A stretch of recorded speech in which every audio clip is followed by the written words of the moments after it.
وہ بھی قرآن کریم دیکھا ہوگا کہ ایک ہی ورق پر لکھا جو اس کو ہر آدمی پڑھ نہیں سکتا، وہ فال پڑھیں گے یا خوردبین کے ساتھ پڑھیں گے، لیکن ایک ہی کاغذ پر وہ لکھا ہوا آپ نے دیکھا ہوگا۔ اسی طرح وہ تمام نام عمل انسان کا کھلے کاغذ میں یوں سمجھو، اور دنیا میں کوئی پڑھا ہوا ہے یا ان پڑھ ہے، وہاں اللہ تعالیٰ ہر ایک کو اتنی بصیرت عطا فرمائیں گے کہ خود پڑھے، اقرا کتاب خود پڑھ، کافی ہے تیرا نفل تجھ پر آج کے دن حساب۔ جس نے ہدایت حاصل کی اپنے لیے کرے گا، گمراہ اس کے نفل پر پڑے، کوئی کسی دوسرے کے بوجھ کو نہیں اٹھائے۔ اوپر ذکر ہے کہ ہم نے قرآن کو ہدایت کے لیے بھیجا یعنی نازل کیا۔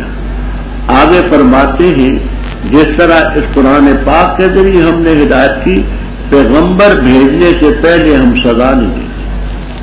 کیوں؟ اگر پیغمبروں کے آنے سے پہلے سزا ہوتی تو اس سلسلے میں لوگ کہہ سکتے تھے کہ ہم بے خبر ہیں۔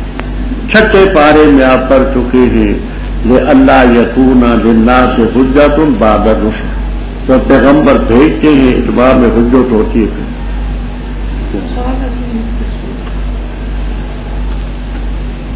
اس سے پہلے رب تعالیٰ سزا نہیں دیتے۔ آگے فرماتے ہیں جب ہم کسی بستی کو ہلاک کرنا چاہتے ہیں، امرنا مترفیہا، اس جملے کو اچھی طرح سمجھ لیں۔ بظاہر تو یہ ہے کہ جب ہم کسی بستی کو ہلاک کرنے کا ارادہ کرتے ہیں تو وہاں کے آسودہ حال لوگوں کو حکم کرتے ہیں، پس وہ نافرمانی کرتے ہیں، پس ان پر بات لازم ہوتی ہے، ہم ہلاک کرتے ہیں۔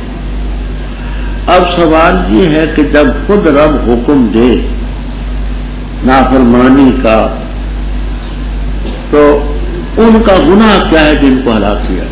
امرنا مترفیہ ففسقوا ہے، ہم حکم دیتے ہیں وہاں آسودہ حال لوگوں کو، پس وہ نافرمانی کرتے ہیں، پھر ہم ان کو ہلاک کرتے ہیں۔ تو جب رب حکم دیتا ہے تو ان بیچاروں کا قصور کیا ہے؟ رب سے قوت والے تو نہیں کہ رب کے حکم کو ٹال سکے۔ تو اس کے تین جواب ہیں۔ ایک جواب ہے بخاری کتاب و تفسیر میں حضرت عبداللہ ابن مسعود رضی اللہ تعالیٰ عنہ، وہ کہتے ہیں امرنا جو ہے اس کے معنی ہے کثرنا، جب ہم کسی بستی کو ہلاک کرنے کا ارادہ کرتے ہیں تو زیادہ کر دیتے ہم مترفیہا آسودہ حال لوگوں کو، زیادہ کر دیتے ہم آسودہ حال لوگ۔ جب آسودہ حال لوگ زیادہ ہوتے ہیں ففسقوا فیہا، وہ نافرمانی کرتے ہیں، کیونکہ دولت کا یہ خاصہ ہے وَلَوْ بَسَطَ اللَّهُ الرِّزْقَ لِعِبَادِهِ لَبَغَوْا فِي الْأَرْضِ۔ تو یہ تفسیر ابن مسعود رضی اللہ تعالیٰ عنہ سے بخاری کتاب و تفسیر میں اور تمام تفسیروں میں ان سے ملتی ہے۔ دوسری تفسیر حضرت عبداللہ ابن عباس رضی اللہ تعالیٰ عنہ کی تفسیر، ابن کثیر، ابن جریر، معالم التنزیل، در منصور، روح المعانی وغیرہ وغیرہ، وہ یہ کہتے ہیں جب ہم ارادہ کرتے کہ ہلاک کریں بستی کو، امرنا مترفیہا بالطاعۃ، ہم وہاں کے آسودہ حال لوگوں کو طاعت کا حکم دیتے ہیں، بالطاعت، ففسقوا فیہا، پس وہ نافرمانی کرتے ہیں۔ یہ جواب ہے حضرت ابن عباس رضی اللہ تعالیٰ عنہ۔ تیسری تفسیر یہ ہے کہ امر سے امر ہی مراد ہے، لیکن امر تشریع نہیں، امر تکوینی۔ امر تشریع یہ کہ ہم حکم کریں بدی کرو، نہ یہ نہ۔ امر تکوینی کا یہ معنی کہ اللہ تعالیٰ نے ہر ایک کو خیر اور شر کرنے کی قوت دی. اگر کوئی شخص شر کی طرف چلتا ہے فلما زاغوا ازاغ اللہ قلوبہم نولیہ ما تولی، تو تکوینی امر ہے کہ اچھا اس راستے کو تم اختیار کرتے ہو تو کرو. فرمایا ہم نے نوح علیہ السلام کے بعد کتنی جماعتیں ہلاک کی. فرمایا رب تیرا نے بندوں کے گناہوں سے خبردار بھی دیکھتا ہے. آگے رب تعالیٰ فرماتے ہیں من کان یرید العاجلہ، یہ عاجلہ صفت ہے دار کی. دار عربی میں مؤنث ہوتا ہے. جو شخص دار عاجلہ چاہتا ہے، جلدی والا گھر دنیا ہے، تو ہم اس کے لیے جلدی کر دیتے جو چاہیں جس کے لیے چاہیں. یہ نہیں کہ ہر ایک کی چیز مل جاتی ہے، نہ جس کے لیے ہم چاہیں اس کو دے دیتے. پھر اس کے لیے جہنم ہے، اس میں داخل ہوگا مذمت کیا ہوا پھٹکارا. ومن اراد الآخرۃ یا دار الآخرہ، آخرت کے گھر کا ارادہ کرے گا اور میرا ارادہ ہی نہیں، وسعی لہا سعیہا، اس آخرت کے لیے کوشش بھی کرے گا. میری کوشش ہی نہیں، وہو مومن، ایمان کی صفت سے موصوف. وہ مومن آخرت کی کوشش کرے، ان کی کوشش کی قدر کی جائے. باقی رہا دنیا کا معاملہ، کلن تنوین عوض مضاف الیہ، اے کل واحد منہما، یہ جو طالب دنیا ہے اس کے لیے بھی، طالب آخرت اس کو بھی، ہر ایک کو ہم مدد دیتے، ان کو بھی رزق. دنیا میں رزق ان کو بھی ملتا ہے، تیرے رب کی عطیہ کا ان کو بھی. تیرے رب کا عطیہ محظور نہیں. حضر یحضر کا معنی رکنا. فقہ میں آپ نے حضر والاباحت کا جو باب پڑھا ہے وہ اسی سے، رکاوٹ کا باب، اباحت کا باب. وہ دنیا کا رزق سب کو ملتا ہے. فرما دیکھیے ہم نے بعض کو بعض پر کیسے فضیلت دی ہے، شکل میں، قد میں، علم میں، مال میں، اولاد میں، بہت سی چیزوں میں. اور یہ کیا چیزیں ہیں؟ آخرت کا درجہ تو بہت بڑا ہے، بڑی فضیلت. رب اوپر ذکر تھا کہ آخرت کی کوشش کریں. اب آخرت کی کوششوں میں سب سے بڑی چیز ہے لا تجعل مع اللہ الہا، اللہ تعالیٰ کے ساتھ کسی کو الہ مت. اگر بالفرض تم نے الہ بنایا تو تمہاری مذمت بھی ہوگی اور رسوا اور ذلیل ہو کر کے بیٹھے گا. وقضى ربک، اور حکم دیا تیرے رب نے، اللہ تعبدوا، یہ کہ نہ عبادت کرو تم مگر صرف اسی، اور ماں باپ کے ساتھ اچھا سلوک کرو. اگر پہنچے تیرے پاس بڑھاپے کو ان میں سے ایک یا دونوں، پس نہ کہو ان کو اف، ولا تنہرہما، اور نہ چھڑکو ان کو، اور کہو ان کو قولا کریما، بات شریفانہ. اور پس رکھو ان دونوں کے لیے جناح بازو گرمی کا شفقت سے، اور کہو اے رب ہمارے ان پر رحم فرما جیسے انہوں نے ہمیں پالا تھا، مجھے پالا تھا جب کہ میں چھوٹا تھا. رب تمہارا خوب جانتے ہیں جو تمہارے نفوس میں.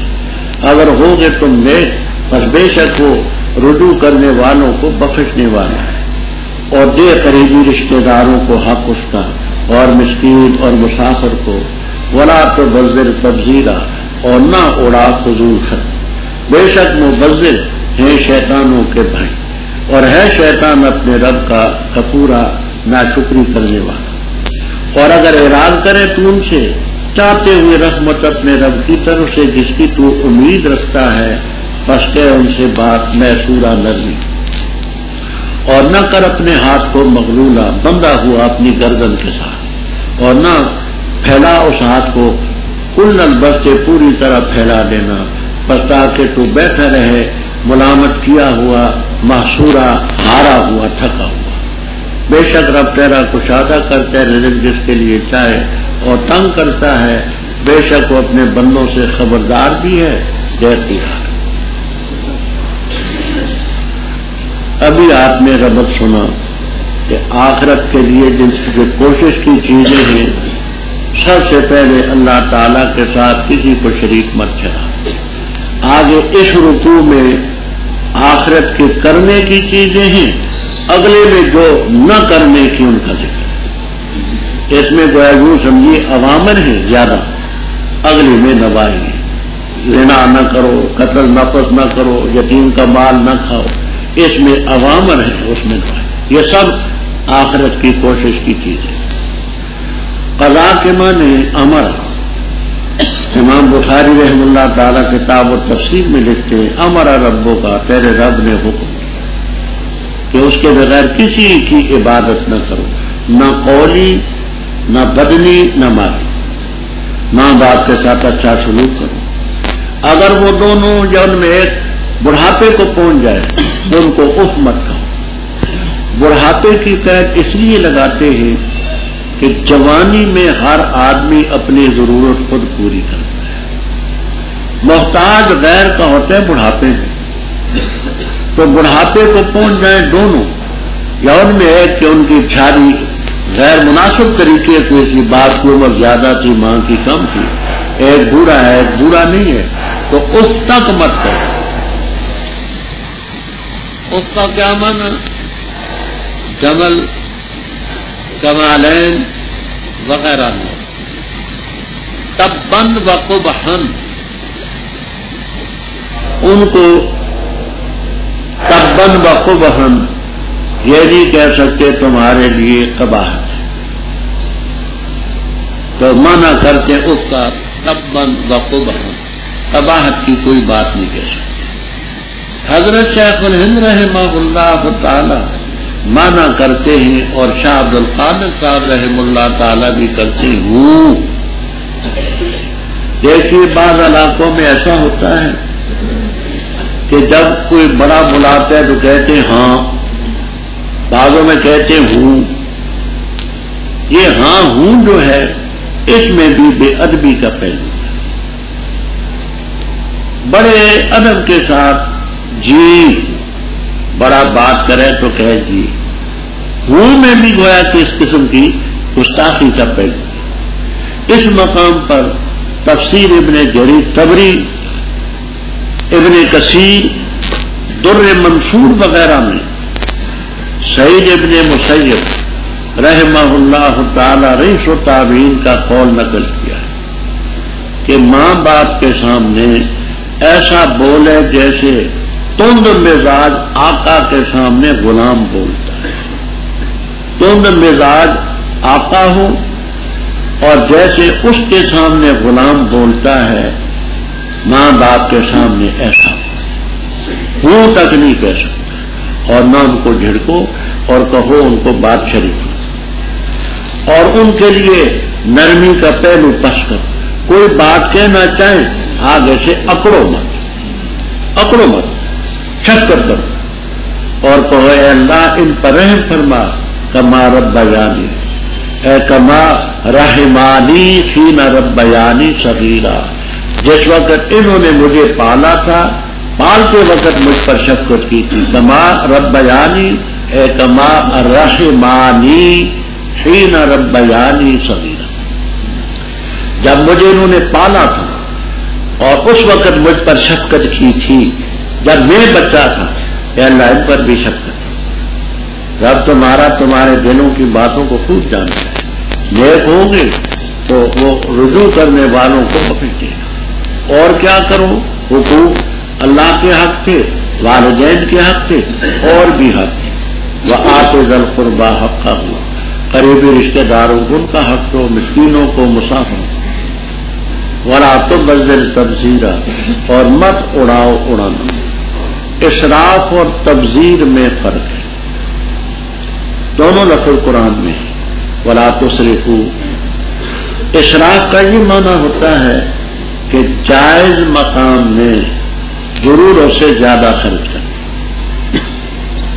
مقام جائز ہے لیکن ضرورت سے زیادہ خرچ کرنا یہ اسراف کہلاتا ہے، اور جس مقام پر خرچ کرنے کی اجازت نہیں وہاں خرچ کرنا یہ تبذیر ہے۔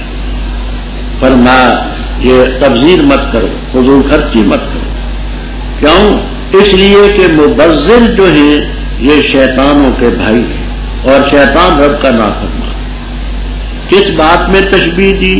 بات سمجھنا، روح المعانی وغیرہ میں ہے۔ اللہ تعالی نے شیطان کو بھی تو قوت دیا نا، خیر اور شر کی دونوں۔ شیطان نے خیر کی قوت شر میں خرچ کر دی۔ قوتیں تو دونوں تھی، خیر کی بھی شر کی، اس نے خیر کی قوت کو شر میں صرف کر دی۔ تمہیں جو رب نے مال دیا ہے اچھے کام کی بجائے برے میں لگاؤ گے تو شیطان کے بھائی بن جاؤ۔ اس نے وہ قوت جو رب نے دی تھی شر میں لگا دی، تم نے مال شر میں لگا دیا، بھائی اس کے بن گئے۔ آگے ارشاد ہے کہ اگر قریبی رشتہ دار آئیں، یتیم آئیں، مسکین آئیں، آپ سے مانگتے ہیں اور تم اعراض کرتے ہو، اعراض اس لیے کرتے ہو کہ ابتغاء رحمت من رب کا، اپنے رب کی رحمت کو چاہتے ہوئے جس کی تمہیں امید ہے، تو ان سے بات کہو نرمی کی، قولن میں۔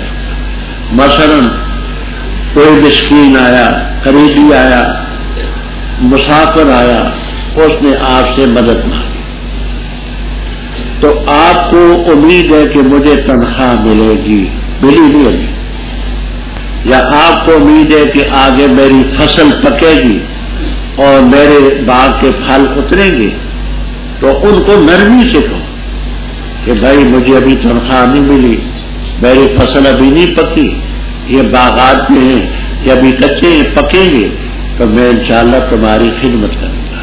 یعنی اس کی دل شکنی نہ ہو بلکہ وہ خوش جائے۔ تو جس رحمت کی تم امید رکھتے ہو کہ ملے گی، یا کسی جگہ تمہاری رقم پھنسی ہوئی ہے، کوئی قرض لے گیا ہے، تو اس سلسلے میں اسے کہو کہ بھائی میرے پاس رقم تو تھی لیکن کوئی لے گیا ہے، جب ملے گی تو میں تمہیں کہوں گا۔ تو وجہ اس کے ساتھ بیان، اور اپنے ہاتھوں کو نہ کرو بندھا ہوا اپنی گردن کے ساتھ، یعنی یوں کہ ہاتھ گردن کے ساتھ بند ہے۔ یہ بھی نہ کرو کہ پیسے ہیں جہاں خرچ کرنے وہاں بھی نہیں کرتے، یہ بھی نہ کرو، اور نہ کھلا چھوڑ دو ہاتھ کو، کل البس سے پوری طرح کھلا دے، یعنی یہ کہ پیسہ آیا خرچ کر دیا، آیا خرچ کر دیا، سوچا سمجھا کچھ نہ، یہ بھی نہ کرو۔ بس بیٹھے رہو گے تم ملوم محسوس۔ ملوم کا لفظ پہلے لفظ کے ساتھ تعلق رکھتا ہے۔ اگر تم نے اپنے ہاتھ کو روک رکھا تو تمہیں ملامت کی جائے گی، لوگ کہیں گے دیکھو بھائی یہ کنجوس ہے، مکھی ٹوس ہے، بخیل ہے، کچھ کا کچھ ہوگا۔ اور یہ محصور کا لفظ ثانی کی طرف راجع ہے کہ اگر تم نے ہاتھ کو بالکل کھلا چھوڑا، پیسے تم نے سب خرچ کر دیے، تو آخر گھروں کو کیسے پہنچو گے؟ کرایہ بھی تو چاہیے نا، اس وقت تم تھکے ہارے رہ جاؤ گے۔ دونوں باتوں کو معلوم ہے، رب رزق بھی کشادہ کرتا ہے، تنگ کرتا ہے، یہ سب اس کی قدرت ہے۔ انہ کان بعبادہ خبیر بصیر۔ اور نہ قتل کرو اپنی اولاد کو فقر کے خوف سے، ہم انہیں بھی رزق دیتے تمہیں بھی دیتے، بے شک ان کا قتل کرنا ہے خطا گناہ بڑا، اور نہ قریب جاؤ زنا کے، بے شک یہ بے حیائی اور برا راستہ ہے۔ اور نہ قتل کرو نفس کو، کہ وہ جس کا قتل کرنا اللہ نے حرام قرار دیے مگر حق کے ساتھ، اور جو قتل کیا گیا مظلوم، پس تاکید سے ہم نے بنایا اس کے ولی کے لیے سلطان غلبہ، پس نہ اشراف کرے قتل میں، بے شک اس کی مدد کی جائے گی۔ اور نہ قریب جاؤ یتیم کے مال کے مگر ایسے طریقے سے جو اچھا ہو، یہاں تک کہ وہ پہنچ جائے اپنی جوانی کو، اور پورا کرو وعدے کو، بے شک وعدے کے بارے میں سوال ہوگا۔ اور پورا کرو کیل کو جب ماپو، اور تول کو تولو تم ایسی ترازو کے ساتھ جو سیدھی ہے، یہی بہتر ہے اور اچھا ہے اس کا معاد۔ ولا تقف، اور نہ پیچھے پڑو اس چیز کے جس کا تجھے کچھ علم ہے، بے شک کان اور دل، آنکھیں اور دل، ہر ایک جو ہے وانا اولائکا، وہ اس کے بارے میں اس سے سوال ہوگا۔ اور نہ چلو زمین میں اکڑ کر، بے شک تم ہرگز نہیں پھاڑ سکتے زمین کو، اور ہرگز نہیں پہنچ سکتے تم پہاڑوں تک عذروِ طول کے۔ سب کی سب یہ چیزیں ہیں بری تیرے رب کے ہاں مکروہ ناپسندیدہ۔ یہ وہ چیز ہے جو وہی کی تیری طرف تیرے رب نے دانائی کی باتیں، اور نہ بناؤ اللہ کے ساتھ الہ اور، پر ڈالے جاؤ گے تم جہنم میں ملامت کیے ہوئے مدفورہ راندے پھٹکارے۔ کیا پس رب نے تمہیں چن لیا بیٹوں کے لیے اور اس نے بنا لیے فرشتے عورتیں؟ بے شک تم البتہ کہتے ہو بات عظیم قتل کرنا بڑا خطرہ، اور ولا تقربوا الزنا، زنا کے قریب نہ جاؤ، بڑی بے حیائی برا راستہ، اور کسی نفس کو ناحق قتل مت کرو، قتل بالحق ہو تو کسی کے پہلے میں کر چکا ہوں آپ کے ذہن میں۔ فرمایا جو شخص قتل کیا گیا تو اس کا جو وارث ہوگا ہم نے اس کے لیے غلبہ بنایا، اسلامی حکومت ہو صحیح معنی، تو مظلومانہ جو قتل ہوا اس کے جو وارث ہیں ان کو قصاص دلوائی جائے گی، دیت دلوائی جائے گی، حکومت پوری ان کی امداد کرے گی، لہذا قتل میں اسراف مت کرو۔ وہ کیسے؟ ایک کی جگہ دو کو قتل کر دو، یہ بھی مت کرو۔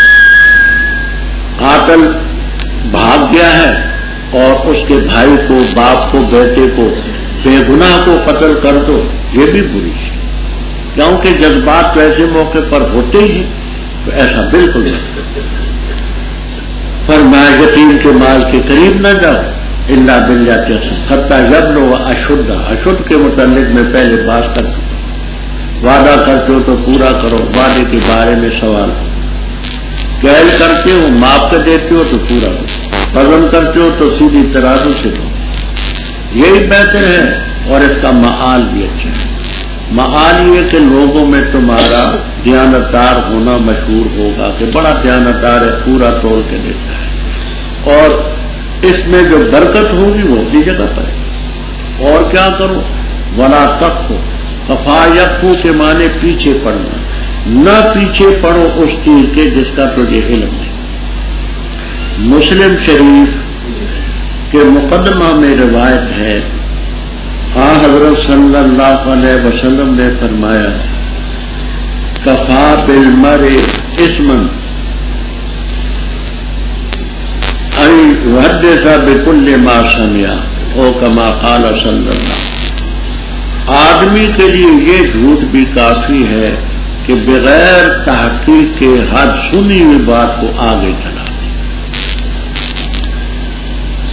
جب تک کہ تحقیق نہ ہو اس کو آگے بیان کرنا۔ یہ آج کل بدیاں جو پھیلتی ہیں، ان بدیوں کے پھیلنے کے اسباب میں اخبارات بھی شامل، ہر واحد تباہی باتیں کرتے ہیں، وہ جن کو نہیں بھی وہ باتیں آتی وہ بھی پوری ٹریننگ حاصل کر لیتے ہیں۔ وہ ایک زمان بڑا عرصہ ہوا ہے، ضلع کے ڈی سی صاحب تھے، وہاں گکھڑ میں انہوں نے تقریر کی، معززین نے گکھڑ کو بلایا اور مجھے بھی مدعو کیا، علماء اور بھی تھے، تو اس نے تقریر کی ڈی سی صاحب نے تقریر کی، اس میں یہ کہا کہ علماء کا یہ فریضہ ہے کہ لوگوں کے اخلاق سنواریں اور لوگوں کو کہ یہ کہیں نیکی کرے، بدی نہ کرے، یہ کرے وہ کرے، بڑا کچھ خاصا وقت اس پر اس نے سرا۔ اس کے بعد میری باری تھی تو میں نے کہا کہ یہ ہمارے معزز محترم مہمان ہیں اور ضلع کے موٹے افسر ہیں، ویسے بھی موٹے تھے، ڈی سی بھی موٹا ہوتا ہے، موٹے افسر ہیں، ہم ان کی قدر کرتے ہیں۔ انہوں نے جو باتیں کہی خاصی معقول ہے، لیکن ایک بات میں پوچھنے کے لیے معذرت چاہتا ہوں۔ سینما لگانے کے لائسنس یہ دیتے ہیں، مینا بازار یہ قائم کرتے ہیں، چکرے انہوں نے قائم کر رکھے، شراب کے لائسنس انہوں نے دے رکھے، یہ بدماشیوں کے اڈے انہوں نے قائم کر رکھے۔ مولوی کیا کرے گا مجھے بتاؤ تو صحیح، یہ آپ کا فریضہ نہیں ہے کہ ان بدیوں کو ختم کرو؟ اس پر خاصا برم ہوا، لیکن خیر بھجما تھا، کچھ کہہ نہ سکا۔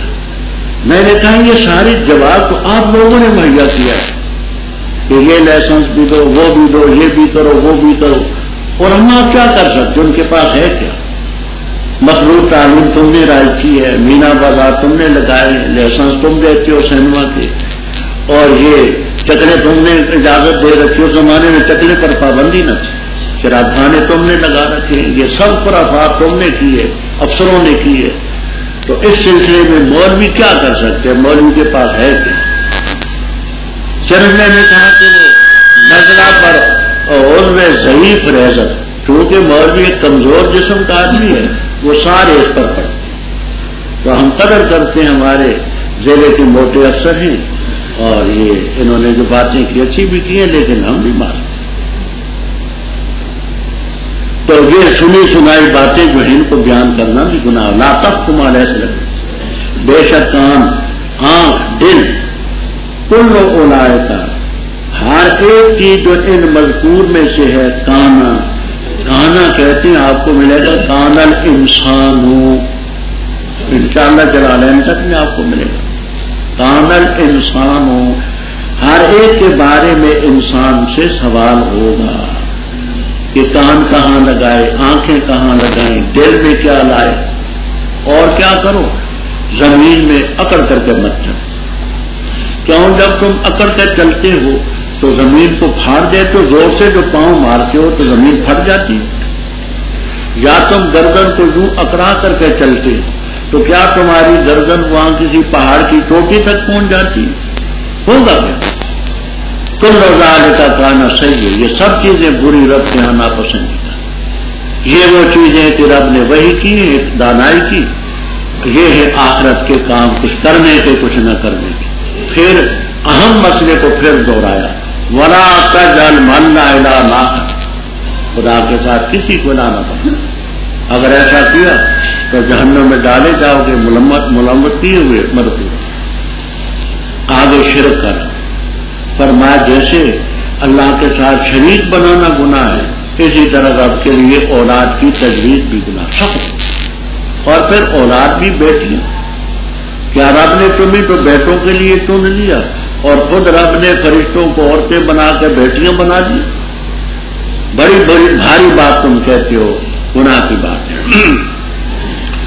اور البتہ تاکید کہ ہم نے پھر کر کے بیان کیے اس قرآن پاک میں، تاکہ نصیحت حاصل کریں، اور نہیں زیادہ کرتا ہے ان کے لیے مگر نفرت کو۔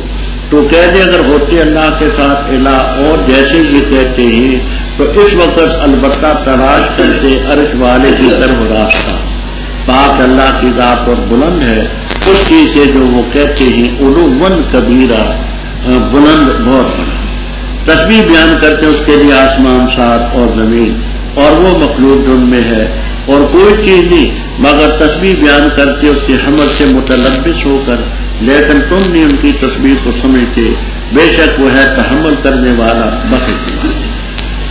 اور جس وقت تو پڑھتے قرآن کرتے ہم تیرے درمیان اور ان لوگوں کے درمیان نہیں ایمان لاتے آخرت پر پردہ لٹکا، اور کرتے ہم ان کے دلوں پر پردے سے تو سمجھے، اور ان کے کانوں میں ڈانٹ۔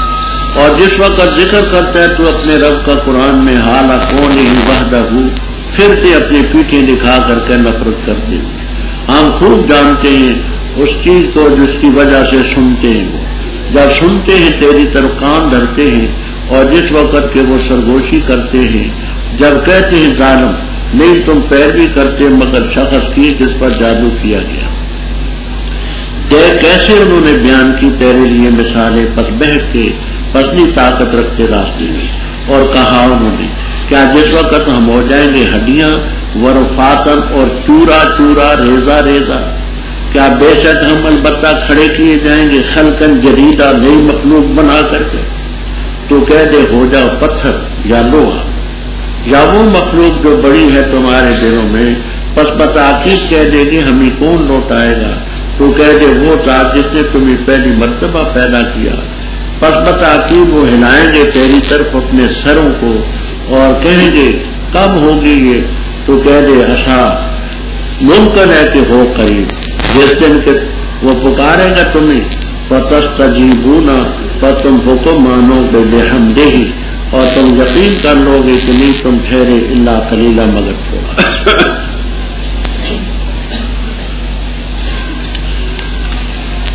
رب پہلے قرآن کا ذکر تھا کہ نہ ھذا القرآن یہدی للتی اقوم. اسی قرآن پاک کے متعلق ارشاد ہے کہ ہم نے وَلَقَدْ صَرَّفْنَا فِي ھذا القرآن، وہ کیا ہے؟ مفعول محذوف ہے. مثلاً من کل مثل، ہم نے پھیر پھیر کر کے قرآن کریم میں ہر قسم کی مثالیں بیان کی. کیوں بیان کی ہیں؟ تاکہ لوگ نصیحت حاصل کریں.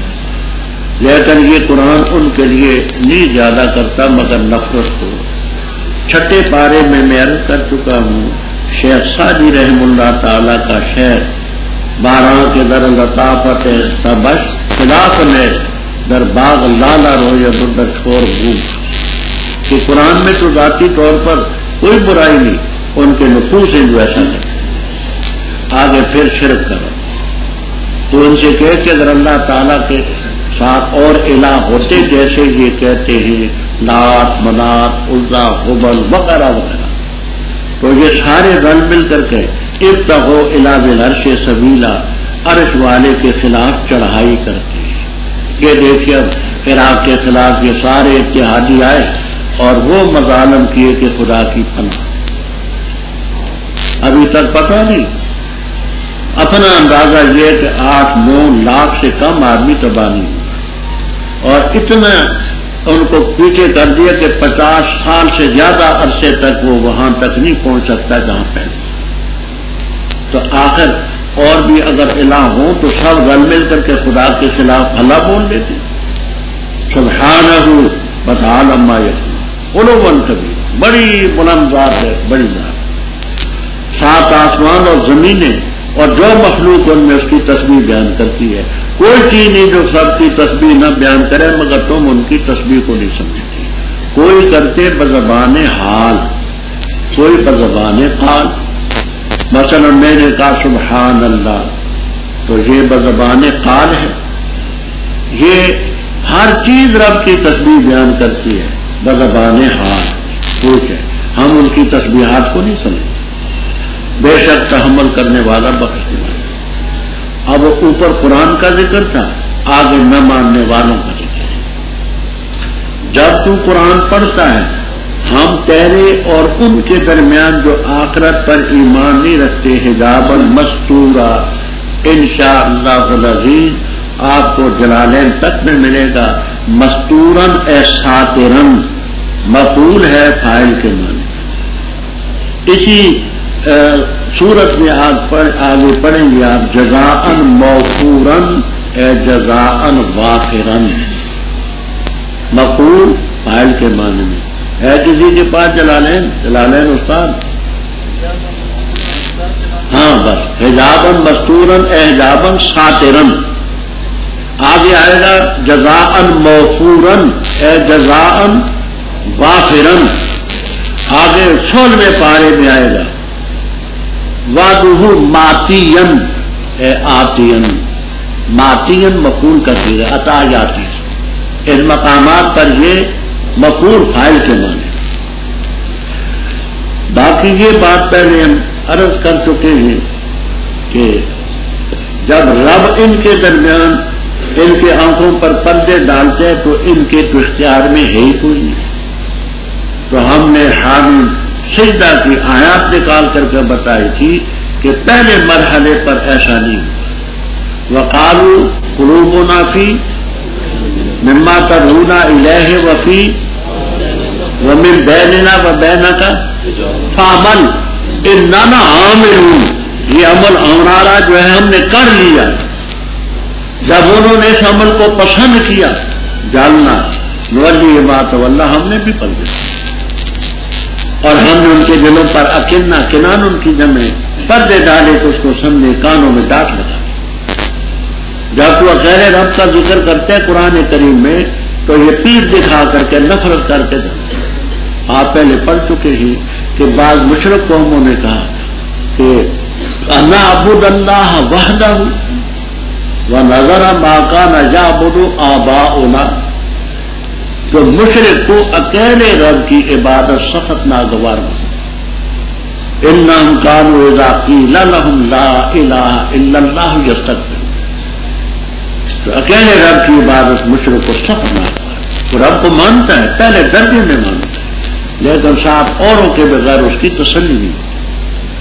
ہم خوب جانتے ہیں جب وہ کان رکھتے ہیں قرآن پاک کے بارے میں، بھی یعنی بالقرآن، جب کان رکھتے ہیں مال اس لیے کہ ہمیں کوئی اعتراض کی چیز ملے. وَإِذْ هُمْ نَجْوَىٰ، ہم ہے ضمیر، ذات ہے، نجوا ہے مصدر. تو اس وصف کو اس پر حمل کرنا کیسے ہے؟ پھر نجوا مفرد ہے، ہم جمع ہے. تو تمام تفسیروں میں آپ کو ملے گا کہ نجوا مصدر ہے، مصدر میں واحد تثنیہ جمع سبھی معانی ہوتے ہیں، اور یہ یتناجونا متناجونا کے معنی میں ہے. نجوا جو ہے مصدر ہے فاعل کے معنی، جیسے ہدن ہادن کے معنی میں. وَإِذْ هُمْ نَجْوَىٰ اِذْ هُمْ یتناجونا اِذْ هُمْ متناجونا، جب وہ آپس میں سرگوشی کرتے ہیں. ظالم کہتے ہیں کہ تم نہیں پیروی کرتے مگر ایسے شخص کی جو مشہور ہے، جس پر جادو کیا ہے. یہاں بعض علماء میں ایک اور اختلاف چلتا ہے کہ آپ پر جادو ہوا یا نہیں ہوا. ایک گروہ کہتے ہیں کہ نہیں، جادو نہیں ہوا. کیوں؟ یہ تو کفار کہتے تھے کہ تم پیروی کرتے ہو رجل مشہور کی. تو اگر ہم آپ کو جادو مشہور مان لیں تو پھر تو کفار کی تائید ہوئی. اور اس گروہ نے غلط فہمی کا شکار ہو کر بخاری کی روایت کے بارے میں یہ کہہ دیا کہ یہ جعلی روایت ہے، لیکن یہ بات صحیح نہیں. ہر امام ابوبکر جساس رحمہ اللہ تعالی بڑے چوٹی کے بزرگ، ان تک میں یہ مغالطہ ہوا کہ یہ جعلی روایت ہے. بخاری میں جعلی ہو، مسلم میں جعلی ہو تو صحیحین کا تو معنی کچھ نہیں رہتا. علماء کی غلطیوں کا نام دین نہیں. بڑی سی بڑی شخصیت سے غلطی ہو جاتی. الحمدللہ ہمارے اکابر کا یہ طریق ہے کہ غلطی کی تائید نہیں کرتے. اگر کسی کی بزرگی ثابت ہو، علم ثابت ہو، اس سے کوئی غلطی ہو تو اس کو کوستے بھی نہیں.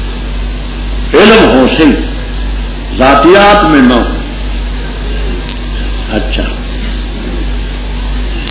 بات اصل میں یہ ہے کہ آپ پر جادو ہوا. لبید ابن العاصم یہودی نے کیا، بخاری مسلم میں لو. لبید ابن عاصم یہودی، لیکن وہ جادو دین کے سلسلے میں قطعاً اس کا اثر نہیں. اس جادو کا اثر دنیاوی معاملے میں ہوا. مثلا پانی پیا خیال ہوا نہیں پیا، کھانا کھایا خیال ہوا نہیں کھایا، کسی زوجہ کا حق ادا کیا خیال ہوا نہیں ہوا. دین کے سلسلے میں ایسا نہیں ہوا. وہ انشاءاللہ بحوالہ بات اپنے مقام پر انحینا آئے گی. کتنا عرصہ رہا، کس میں کیا، کہاں کیا، وہ بات یہاں کی نہیں. دیکھ کیسے تیرے سامنے یہ مثالیں بیان کرتے ہیں اور یہ بہہ کے یہ راستے کی طاقت نہیں رکھتے. آگے قیامت کا ذکر آ گیا کہ جیسے توحید کا انکار کرتے تھے قیامت کا کہتے جب ہم مر جائیں گے، ہڈیاں ہو جائیں گے، چورا چورا ہو جائیں گے، ہم دوبارہ کھڑے کیے جائیں گے. مبعوث خلقا جدیدا. تو کہتے ہو جاؤ پتھر یا لوہا، یا تمہارے ذہن میں اس سے بھی کوئی زیادہ سخت چیز ہے وہ بن جاؤ. پتھر بن جاؤ، لوہا بن جاؤ، ہیرا بن جاؤ، کوئی اور چیز بن جاؤ، ضرور تم دوبارہ کھڑے کی جاؤ. تو کہیں گے کہ میں ہی وہی رونا، ہمیں کون روتا ہے؟ تو ان سے کہہ دیں وہ ذات جس نے پہلی مرتبہ پیدا کیا تھا وہ ذات تم اٹھائے. فَسَيُنْغِضُونَ اے فَسَيُحَرِّقُونَ إِلَيْكَ.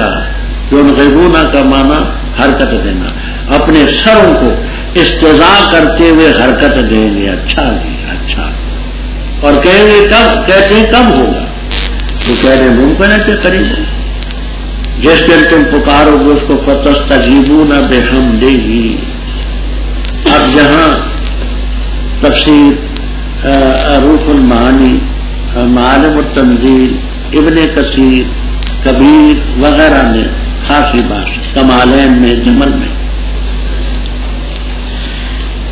ابن عباس رضی اللہ تعالیٰ عنہ مانا کرتے ہیں فتستجیبون بحمدہ اے بامرہ، تم رب کے حکم کو مانو گے. بحمدہ کا مانا بامرہ ہی کرتے ہیں. دوسری تفسیر بحمدہ کا تعلق فتستجیبون سے نہ ہو، یدعوکم کے ساتھ. مانا یہ ہوں جس دن کے تمہیں وہ بلائے گا، بحمدہ وہ اپنی حمد سے متلبس ہے اور رہے گا، فتستجیبون تم اس کا حکم مانو. تیسری تفسیر کہ تم وہاں تسبیح کہو گے لیکن وہ تسبیح تمہیں مفید نہ ہو. یہ اس لیے کہتے ہیں کہ کافر کی حمد کا تو مان نہیں کوئی، اور پھر قیامت کو. تو اس کے لیے یہ تین تفسیریں ہوئی. حضرت ابن عباس رضی اللہ تعالیٰ عنہ نے کیا کی؟ بحمدہ ہی ہے. اچھا، دوسری کیا تفسیر تھی کہ بحمدہ ہی کا تعلق تستجیبون سے نہ. مانا یہ ہے کہ وہ تمہیں بلائے گا حالہ کونی متلبسن بحمدہ، اور تم اس کے حکم کو مانو. اور تیسرا یہ کہ تم سبحان اللہ پڑھتے رہو گے لیکن فائدہ تمہیں کچھ نہیں، اور یقین کر لو گے کہ تم نہیں ٹھہرے پھر دنیا یا پھر برزخ والقبر الا کریں. اور کہہ دے میرے بندوں سے کہے وہ چیز جو اچھی ہو. بے شک شیطان پھول ڈالتا ان کے درمیان، بے شک شیطان ہے انسان کا دشمن خدا. رب تمہارا خوب جانتا ہے تمہیں، اگر چاہے تم پر رحم فرمائے یا اگر چاہے تمہیں سزا. اور نہیں بھیجا ہم نے تجھے ان پر وکیل. رب تمہارا خوب جانتا ہے ان کو جو آسمانوں میں ہے اور زمین میں ہے. اور البتہ تحقیق سے ہم نے فضیلت دی بعض نبیوں کو بعض پر، اور دی ہم نے داؤد علیہ السلام کو زبور. تو کہہ دے پکارو ان کو جن کے بارے میں تم خیال کرتے ہو اللہ کے برے، بس نہیں مالک کو تکلیف ہٹانے کے تم سے اور نہ پھیرنے کے. وہ ہیں کہ جن کو یہ پکارتے ہیں وہ تلاش کرتے ہیں اپنے رب کی طرف وسیلہ، کون سا ان میں اقرب ہے، اور امید رکھتے ہیں اپنے رب کی رحمت کی اور خوف کرتے اس کے عذاب سے.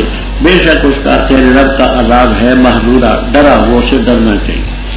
اور کوئی بستی نہیں مگر ہم ہلاک کرنے والے اس کو پہلے قیامت کے دن کے، یا اس کو سزا دینے والے سزا سخت ہے. یہ چیز کتاب کے اندر مستورہ لکھی ہوئی.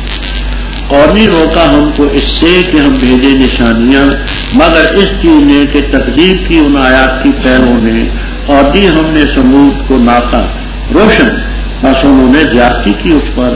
اور نہیں بھیجتے ہم نشانیاں مگر ڈرانے کے لیے. اور یاد کر جب کہا ہم نے تجھ سے کہ بے شک رب تیرا احاطہ کیے ہوئے لوگوں کو، اور نہیں بنایا ہم نے دکھلاوا وہ جو ہم نے تجھے دکھایا مگر فتنہ آزمائش لوگوں کے لیے. اور درخت ملعون جو قرآن میں ہے، اور ہم ڈراتے ان کو، بس یہ نہیں زیادہ کرتا ان کے لیے مگر طغیانا کبیرہ، سرکشی. رب اوپر کفار کے شوشے تھے کہ جی ہم مر گئے تو کون اٹھائے گا، کب اٹھائے گا، کیا ہوگا. مومنوں کو ان باتوں سے تکلیفیں ہوتی. دین کے خلاف کوئی بات سنے تو طبی طور پر اللہ تعالیٰ فرماتے میرے بندوں سے کہہ دے یقول اللہ جوش میں نہ آئے ہوش میں. اچھی بات ہے، شیطان خوب ڈالتا ہے، وہ ضرور آمادہ کرے گا کہ اس جال کا سر پھوڑو، اس کو یہ کہہ دو وہ کہہ دو. نہ، شیطان انسان کا کھلا ہے. فرما رب تمہارا خوب جانتا ہے، چاہے تو اللہ تعالیٰ تمہیں ہم پر مہربانی کرے، چاہے تو سزا دے. تو آپ کو بتانا ہے، سمجھانا ہے منوانا نہیں.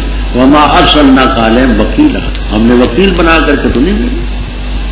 رب خوب جانتے آسمانوں کی مخلوق کو، زمین کی مخلوق کو. ہم نے پیغمبر بھیجے، بعض نبیوں کو بعض پر فضیلت دی، اور داؤد علیہ السلام کو ہم نے ضرور. یہاں حقانی میں زیادہ بات ہے، تفسیر حقانی میں انہیں کے حوالے سے بیان القرآن میں بھی کچھ ذکر کیا ہے. کہتے ہیں داؤد علیہ السلام کا تذکرہ کیوں، خصوصیت سے کیوں کیا؟ وہ کہتے ہیں، فرماتے ہیں مولانا عبدالحق حقانی رحمہ اللہ تعالی کہ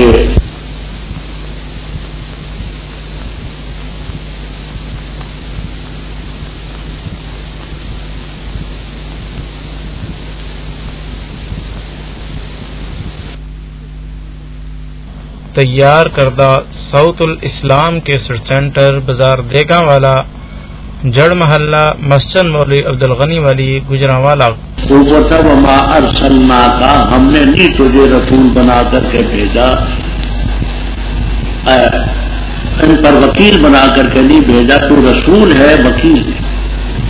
تو زبور میں آپ کی نبوت کا ذکر ہے، وہ ہم نے خود بھی پڑھی. زبور 37واں باب ہے، زبور کا 37واں باب، 9ویں اور 11ویں آیت میں حضرت صلی اللہ علیہ وسلم اور آپ کی امت کی پیش گوئی اب بھی موجود. تو زبور کا اس لیے خصوصیت سے ذکر ہوا کہ اس میں حضرت صلی اللہ علیہ وسلم کی نبوت کا ذکر.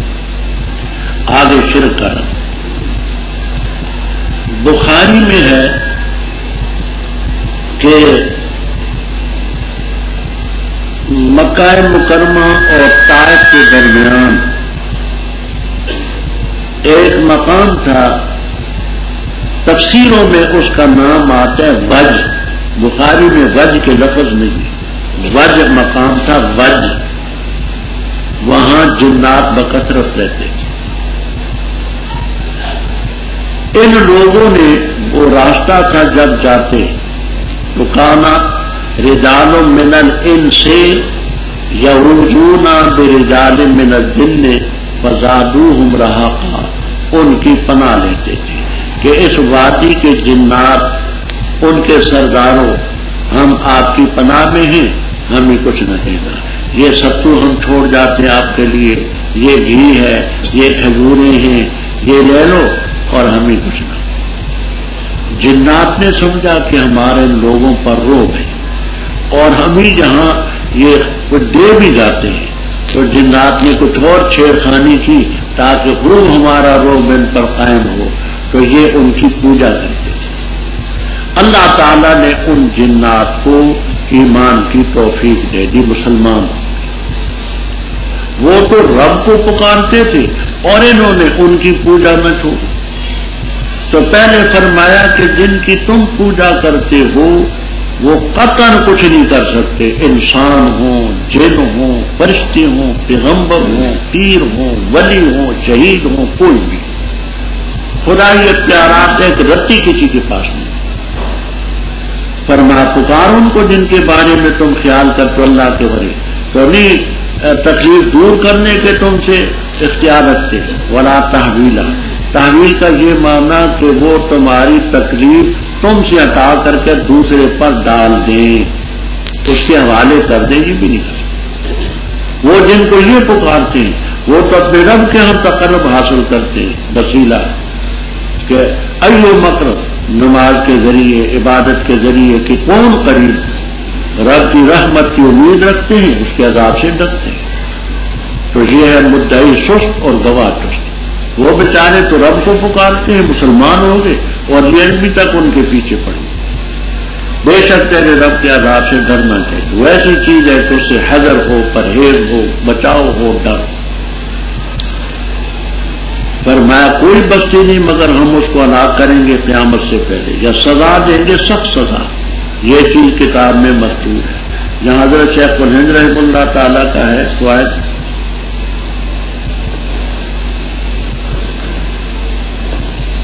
یہ اصل عبارت تو ہے موجب القرآن کی، وہ تو ہے نہیں. حضرت شیخ الہند رحمہ اللہ، حضرت مولانا شبیر احمد عثمانی رحمہ اللہ تعالی نے ان کا یہاں نقل کیا ہے، وہ دیکھ لیں۔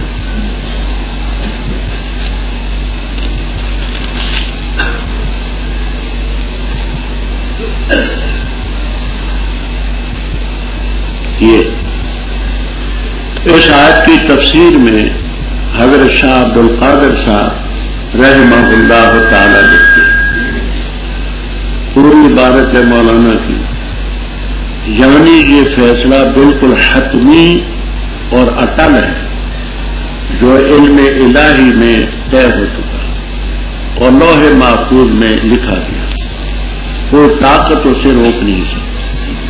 حضرت شاہ صاحب لکھتے ہیں، شاہ عبد القادر صاحب رحمہ اللہ تعالی، ہر شہر کے لوگ ایک بزرگ کو پوجتے ہیں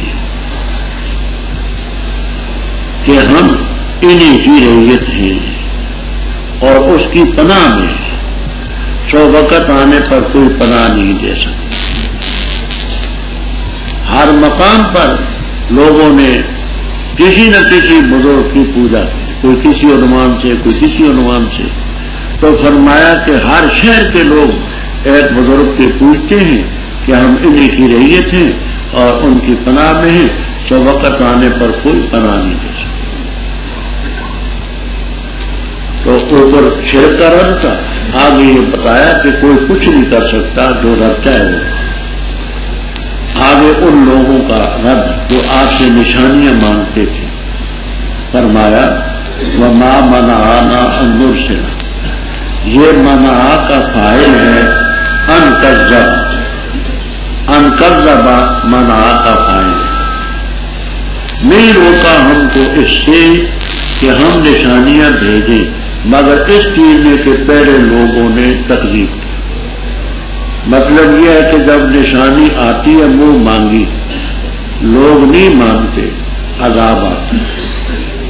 تو ہمارے ہاں طے شدہ یہ ہے کہ ان کو فی الحال عذاب نہیں ہوگا، اگر ہم ان کی منہ مانگی نشانیاں دیں تو فوراً ہلاک ہو جائیں۔ طے شدہ یہ بات ہے کہ ان کو فی الحال سزا نہیں دیں۔ دیکھتے نہیں ہم نے قوم سمود کو اونٹنی دی، مبصرہ بالکل روشن آنکھوں کے سامنے دیکھی، لیکن ان ظالموں نے اس پر زیادتی کی، تو آپ پہلے پڑھ چکے فَعَقَرُوهَا، ٹانگیں کاٹتا ہے، اور ہم نشانیاں نہیں بھیجتے مگر ڈرانے کے۔ وَإِذْ قُلْنَا، یہ اذ کو شرط نہ سمجھنا، یہ ظرف ہے، اذ شرطیہ نہیں ظرفیہ ہے۔ وَاذْكُرْ، اسی میں کہتے ہو تاکہ اس کی جزا آپ نہ ڈھونڈتے تھے۔ وَاذْكُرْ، یاد کر جب ہم نے تجھ سے کہا کہ بے شک تیرے رب نے لوگوں کو احاطہ کر رکھا ہے علماً و قدرتاً و کما یلیق بشانہ۔ آگے بات ذرا توجہ سے سمجھ۔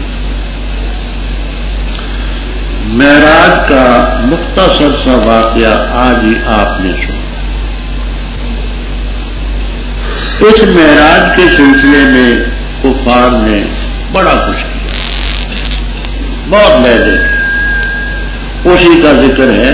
رویا کا معنی دکھاوا، یہ آنکھوں کے ساتھ بیداری میں بھی دیکھنے پر رویا بولا جاتا ہے، خواب ہی کے لیے مختص نہیں ہے، یاد رکھیں۔ رویا کا لفظ بیداری میں آنکھوں کے ساتھ دیکھنے پر بھی رویا کا لفظ بولا جاتا ہے۔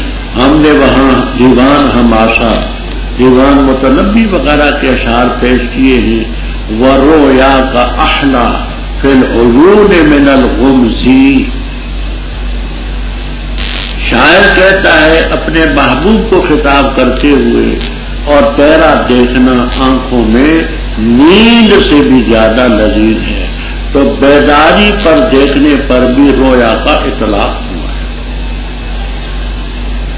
اور حضرت ابن عباس رضی اللہ تعالیٰ عنہ سے بخاری میں تفسیر ہے، رویا عین اریہا رسول اللہ صلی اللہ علیہ وسلم، یہ بیداری میں آنکھوں کے ساتھ دیکھنے خواب نہیں ہے۔ تو فرمایا ہم نے نہیں بتایا کیا دکھاوا، وہ جو ہم نے تجھے دکھایا مگر آزمائش لوگوں کی. ابو بکر صدیق رضی اللہ تعالیٰ عنہ جیسے لوگوں نے تو مان لیا اور دوسروں نے بھی. اب شجرہ ملعونہ ہے اس کو بھی سمجھنا. شجرہ ملعونہ پھر قرآن سے ان شجرۃ الزقوم طعام الاثیم. یہ زقوم کا جو درخت ہے گنہگاروں کی خوراک. کافر کہتے تھے کہ اس کی باتیں عجیب ہیں. ایک طرف یہ کہتا ہے کہ دوزخ کی آگ دنیا کی آگ سے 69 حصے زیادہ تھے، اور دوسری طرف یہ کہتا ہے کہ اس دوزخ میں درخت بھی ہیں. یہ کسی کی سمجھ میں آ سکتا ہے؟ ایمان ہو تو وہ تو سمجھ لے گا، ایمان نہ ہو تو کچھ نہیں سمجھ. اسی مقام پر تفسیر مدارک دیکھ لینا. تفسیر مدارک میں لکھتے ہیں کہ ترکی میں ایک جانور ہے جس کا نام ہے سمندل، نام کے ساتھ سمندل. اس کی پشم کے کپڑے بناتے ہیں. وہ جب کپڑے میلے ہو جاتے ہیں تو ان کو تنور میں پھینک دیتے ہیں. میل جل جاتی ہے، کپڑے نہیں جلتے. میل جل جاتی ہے، کپڑے نہیں جلتے. سوراخ لغت کی کتاب ہے، اس میں لکھا ہے سمندر را کے ساتھ ایک جانور ہے.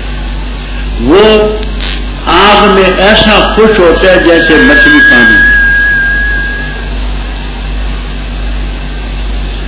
مولانا شبیر احمد عثمانی رحم اللہ تعالی سورہ صافات 23ویں پارے کی آیت کی تفسیر میں لکھتے ہیں، وہ سن لیں مجھے.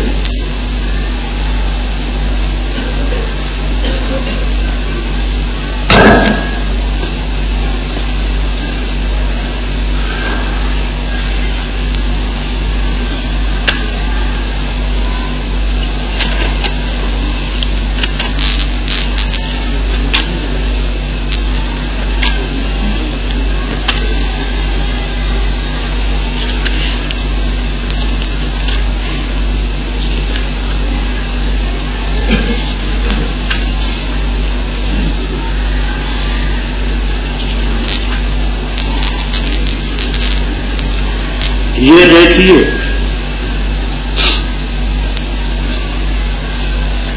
مولانا سورہ صافات میں ان شجرۃ الزقوم کی تفسیر میں لکھتے ہیں. اور سہارنپور کے کمپنی باغ میں باغ درختوں کی تربیت آگ کے ذریعے سے.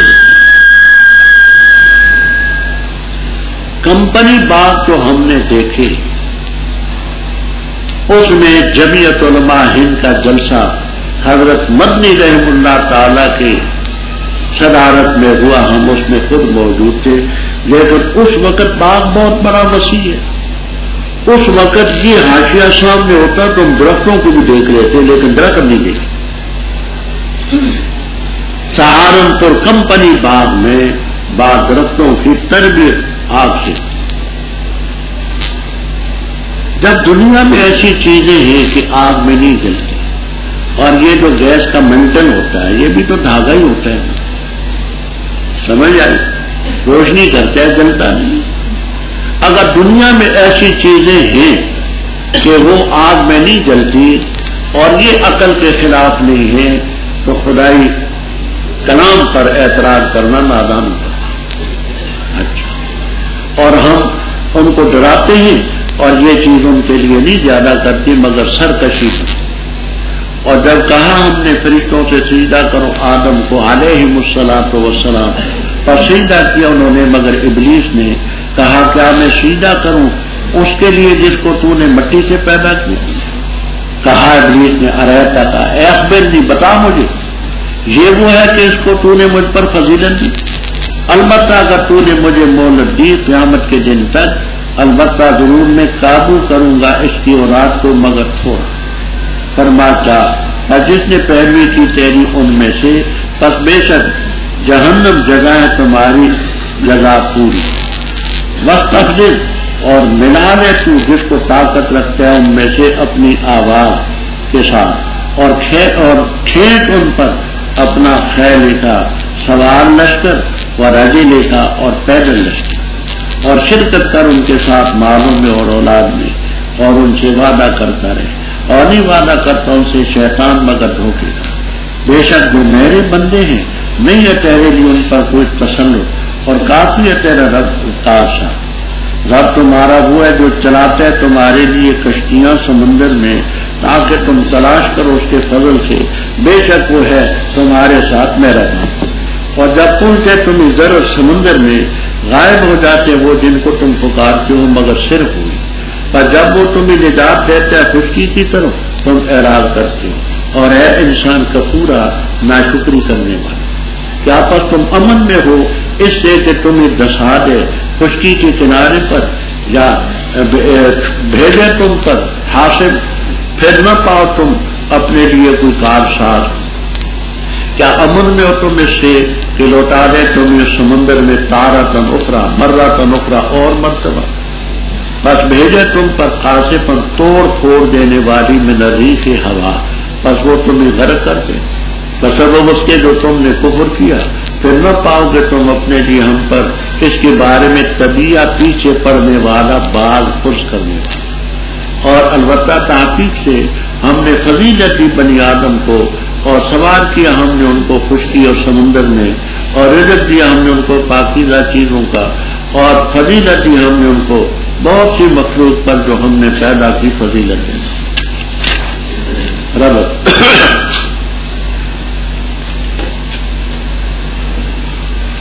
اوپر کفار کا ذکر تھا کہ یہ کبھی یہ شوشہ چھوڑتے ہیں کبھی یہ چھوڑتے ہیں، اور معراج کے مسئلے پر شجرہ زقوم کے بارے میں اور آپ کی نبوت کے بارے میں یہ ایسی باتیں کہتے ہیں۔ فرمایا کوئی بات نہیں، دیکھتے نہیں ابلیس نے رب کے مقابلے میں کیا کہا، آپ کیا ہوتے ہیں؟ ابلیس نے کھڑے ہو کر کے رب کے سامنے کہا کہ مجھے بتا اس کو تو نے مجھ پر فضیلت دی۔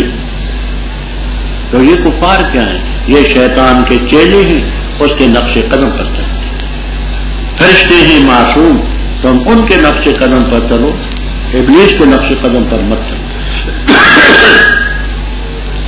ہم نے فرشتوں سے کہا آدم کو سجدہ کرو، علیہ السلام کیا، کہا ابلیس نے اچھا میں سجدہ کروں اس کو، خلقتا تینا جس کو تو نے پیدا کیا گارے سے، کالا ارایتا کا اخبرنی مجھے بتا، طرز خطاب تو دیکھو کہ یہ حاکم کا بچہ کیا، مجھے بتا حاضر اللہ کرمتا علیہ اس کو مجھ پر فضیلت دی تو نے،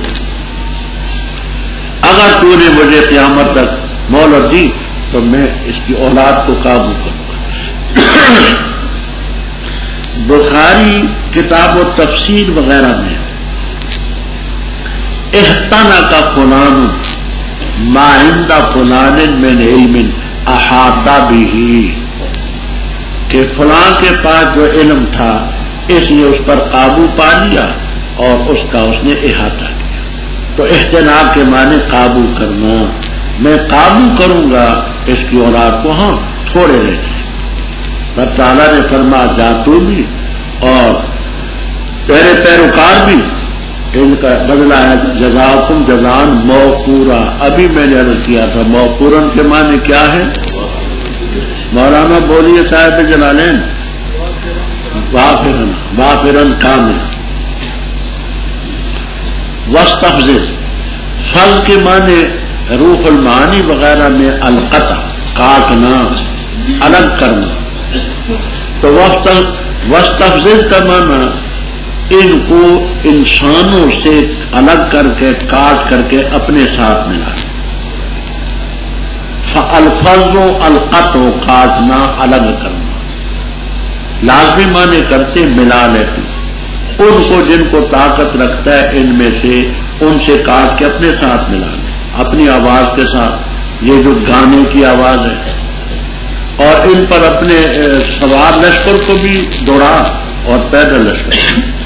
اس زمانے میں 2 ہی لشکر ہوتے تھے، سوار اور پیدل۔ اب ہمارے گناہ زیادہ ہیں، اس لیے فضائی لشکر بھی ہے، دریائی لشکر، کیونکہ جو گناہ بڑھیں گے سرکوبی کے لیے اسباب بھی زیادہ، اور ان کے ساتھ شرکت کر، مالوں میں اولادوں میں وعدہ کر، اور شیطان کا وعدہ نہیں رہا، تو جو کرتے کر، میرے بندوں کا تجھ پر کوئی تسلط نہیں، اور کافی رب ان کا کارساز۔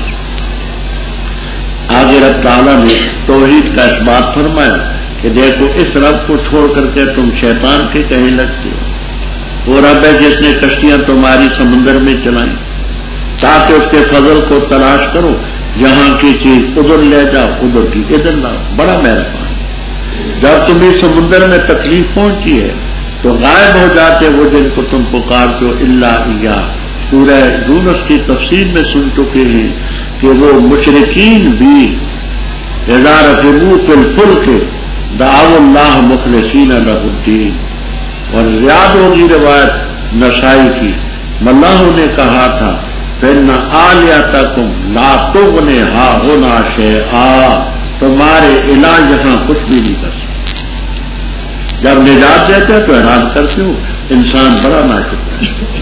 کیا امن میں ہو کہ اللہ تعالیٰ خشکی کے کنارے میں تمہیں زمین میں دسا دے، یا رب تعالیٰ تم پر حاصب بھیجے؟ حاصب کا معنی سمجھنا،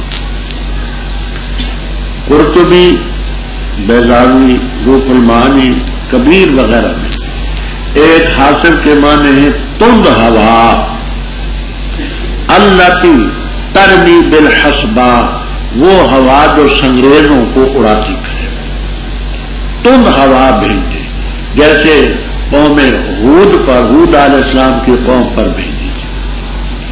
دوسرا یہ کرتے ہیں حاسبن کے معنی سنگریزے، پتھر تم پر برسائے، جیسے لوط علیہ السلام کی قوم پر رب نے پتھر برسائے، دونوں معنی لغتاً موجود ہیں۔ یا امن میں ہو کہ اللہ تعالیٰ پھر سمندر میں تمہیں اور مرتبہ لے جائے، کوئی ایسا کام پیش کر دے کہ تم پھر جاؤ، اور ایسی اصفا یقصفو کے معنی توڑنا، توڑ پھوڑ دینے والی ہوا کہ درختوں کو توڑ دے، مکانات کو توڑ دے، کشتیوں کو توڑ دے، پر تمہیں غرق کر دے تمہارے کفر کی وجہ سے، اور پھر اگر ایسا ہو تو تم ہمارے خلاف اس کے بدلے میں تبھی نہیں پاؤ۔ دیکھیے طبیعت پو کے معنی پیچھے جانے والا۔ ایک حاکم نے کسی کے خلاف فیصلہ کیا، وہ چھٹی کر کے جا رہا ہے، یس کے پیچھے حضرت معاف کر دیں، فیصلے پر نظر ثانی کرتے، وہ آگے آگے چلتے، یہ پیچھے پیچھے چل رہا ہے، منتیں کرتا ہے بعض۔ تو اب لازمی معنی اس کے ہیں کہ کسی کو تبھی نہیں پاؤ گے، یعنی بال پرس کرنے والا رب سے پوچھ نہیں سکتا کہ رب یہ فیصلہ کیوں۔ فرمایا بنی آدم شیطان کے چیلے مت بنو، ہم نے آدمیوں کو بڑی فضیلت دی ہے، بولا قد کرمنا بنی آدم۔ شیطان کہتے ہیں حالت رضی کرمتا نہیں، اس کو مجھ پر فضیلت دی، ہاں فضیلت دی ہم نے۔ کیسے کہتے ہیں فضیلت دی؟ بولا قد کرمنا بنی آدم، ہم نے ان کو خشکی میں سمندر میں سوار کیا، پاکیزہ رزق دیے، بہت ساری مخلوق پر ہم نے فضیلت۔ شاید الگ طویل و ذیل بات چلتی ہے، میں اس میں پڑھنا نہیں چاہتا، خلاصہ کرتا ہوں۔ کبیر، روح المعانی، قرطبی وغیرہ میں کیا انسانوں کی فرشتوں پر بھی فضیلت ہے یا نہیں؟ تو جمہور یہ کہتے ہیں کہ مجموعی حیثیت سے انسانوں کی فرشتوں پر بھی فضیلت۔ مجموعی حیثیت کا یہ معنی کہ پیغمبروں کی وجہ سے، پیغمبر تو افضل نہیں بالاتفاق فرشتوں سے، ان کی برکت سے مجموعی حیثیت سے، یہ نہیں مطلب کہ ہم اکیلے کہ ہم فرشتوں سے بہتر ہیں، نا، مجموعی حیثیت سے رب تعالیٰ نے ان کو فرشتوں پر بھی فضیلت دی، باقیوں کا کیا نہیں کیا۔ جس دن ہم پکاریں گے ہر گروہ کو ان کے امام کے نام سے، پر جس کو دیا گیا پرچہ اس کے دائیں ہاتھ میں، بس وہ پڑھیں گے اپنے پرچے کو، نہیں ظلم کیے جائیں گے فتیلاً دھاگے برابر. اور جو شخص اس دنیا میں اندھا ہے بس وہ آخرت میں بھی اندھا ہوگا اور بہتا ہوا راستے کے لحاظ سے. اور بے شک شان یہ ہے، قریب تھا کہ وہ تجھے فتنے میں ڈال دیتے اس چیز کے بارے میں جو ہم نے تیری طرف وحی کی، تاکہ تو افطرا مانتا ہم پر اس کے وحی کے غیر کا. اور اس وقت البتہ وہ تجھے بناتے دوست. اور اگر یہ نہ ہوتا کہ ہم نے تجھے ثابت قدم رکھا، لقد کدتا، البتہ تاکید سے قریب تھا کہ تو مائل ہو جاتا ان کی طرف تھوڑا سا. اور اس وقت ہم سکھاتے تجھے دگنا دنیا میں دگنا ممات کے بعد، پھر نہ پاتا تو اپنے لیے ہمارے خلاف کسی کو مددگار. اور بے شک شان یہ ہے، قریب تھا کہ وہ البتہ تیرے قدم اکھاڑ دیتے زمین سے تاکہ تجھے نکالتے اس سے. اور اس وقت نہیں ٹھہر سکیں گے تیرے پیچھے مگر بہت کم. طریقہ ہے من قد ارسلنا، ان کا جو ہم نے تجھ سے پہلے رسول بھیجے، اور نہیں پائے گا ہمارے طریقے کے لیے تحویلاً کوئی تبدیلی. غلط. توحید کے بعد اب قیامت کا ذکر آیا، کیونکہ یہ لوگ قیامت میں بڑے سختی سے منکر تھے. اور پہلے آپ پڑھ چکے ہیں اذا متنا وکنا رامن و ترابن رفاتا اینا لمبعوثون، فرمایا ضرور آئے گی قیامت. اذکر، یاد کر جس دن ہم ہر گروہ کو پکاریں گے ان کے امام سے. جہاں بڑی تفسیریں ہیں، کبیر میں، خازن میں، معالم التنزیل میں، کمالین میں. ایک تفسیر یہ ہے کہ امام سے مراد ہے پیغمبر. ہر پیغمبر کے نام سے ان کو بلایا جائے گا. مثلا نوح علیہ السلام کی قوم آئے، ہود علیہ السلام کی قوم آئے، والا حاضر. یہ تفسیر بھی ہے کہ امام سے ان کے جو پیغمبروں سے نیچے امام ہیں، وہ مثلا کوئی امام مالک ہیں، امام ابو حنیفہ ہیں، امام شافعی ہیں، امام احمد ہیں، امام بخاری ہیں، امام مسلم ہیں، رحمہ اللہ تعالی مثال کے ان کے ماننے والے. بعض کہتے ہیں کہ امام سے مراد ہے ان کا نام عمل، وہ جو رول نمبر ہوگا نا اس کا نام ہے امام، کہ فلاں رول نمبر والا آ جائے. یہ تفسیر بروح المعانی وغیرہ میں موجود ہے. جس کو دائیں ہاتھ میں پرچہ ملا تو اپنے کتاب کو پڑھیں گے اور فتیل ان پر ظلم نہ ہوگا. فتیل کے معنی میں پہلے عرض کر چکے. فرمایا جو اس دنیا میں اندھا ہے آخرت میں بھی اندھا ہوگا، وہ اضل و سبیل. اب یہاں تھوڑا سا اشکال ہے، وہ یہ ہے کہ قرآن کریم میں دوسرے مقام پر آتا ہے اسمع بہم و ابصر یوم یاتوننا، کہ وہ سننے والے بھی ہوں گے دیکھنے والے بھی. تعجب کا سیدھا ہے، کیا ہی دیکھنے والے کیا ہی سننے والے. تو اس آیت سے اور مضمون کی آیتوں سے ثابت ہوتے ہیں کہ دیکھیں گے. اسمع بہم و ابصر، تو ان کے لیے بصارت ثابت ہے، یہاں اندھا ہے. تو اس کے اصولاً 3 جواب دیتے ہیں. پہلا جواب امام بخاری رحم اللہ تعالی کتاب و تفسیر میں دیتے ہیں آما عن الحجت، حجت اور دلیل سے جو یہاں اندھا ہے وہاں بھی اندھا، اسی اندھا مراد نہیں، عن الحجت والبرہان. دوسرا یہ کہتے ہیں کہ قبر سے جس وقت نکلیں گے فوراً نکلنے کے ساتھ تو اندھے ہوں گے، پھر آگے ان کو آنکھیں بھی ملیں گی، کان بھی ملیں گے، تاکہ سب کچھ آنکھوں سے دیکھ لیں، کانوں سے سنیں. تو پہلے مرحلے میں آما.